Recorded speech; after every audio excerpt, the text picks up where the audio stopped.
NFL Combine updates, dog sports, your local high school games, all coming up next with me after the break. Hey guys, I'm Zach Watson with your sports for today. Now, with those nasty, snowy, freezing wet conditions out there, sure would be nice to be on a hot beach, I don't know, out in the sun in, say, Puerto Rico. Well, that's exactly where the Georgia Bulldogs golf team is living it up right now, and quite well, I might add. They're currently sitting in the driver's seat at the Rio Grande Puerto Rico Classic. The Bulldogs finished 7 strokes ahead of those pesky Georgia Tech Yellow Jackets, and the rest of the field with tournament leaders Sepp Straka and Lee McCoy heading the Bulldog efforts. Today marks the last day of this 3-day tourney, then it's off to Viva Las Vegas for the Dogs in the Southern Highlands Collegiate Masters. Let's move on to that heavy-hitting stuff. How about those Georgia Bulldogs in the NFL Combine? Cornerback Damian Swann was the last dog to perform at the Combine yesterday, putting up some impressive numbers with a 4.5 flat 40. The closest I came to that was in my dream the other day.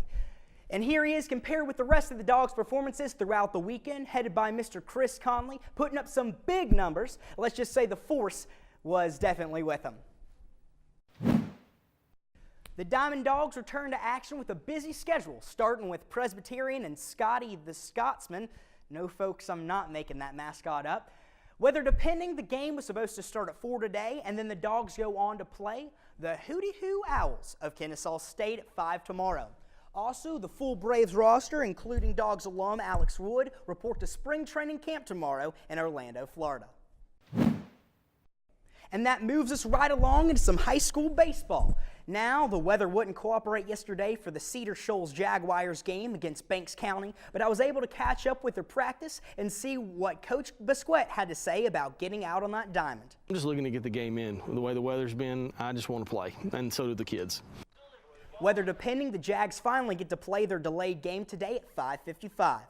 As well as a few other baseball games coming at you in the region, we have Clark Central taking on East Jackson, as well as Athens Academy and Lincoln County going head-to-head tonight at 5. Serving you right on up into some tennis, Athens Christian School took on Banks County last night for the season opener. Seniors Caleb Flores and Jilly Walters led the way for the Eagles, capturing a victory against the Leopards. But the things won't get easier, says head coach Van Beecham. Well, we're in a very tough region. Our Region 8A and Class A is extremely tough.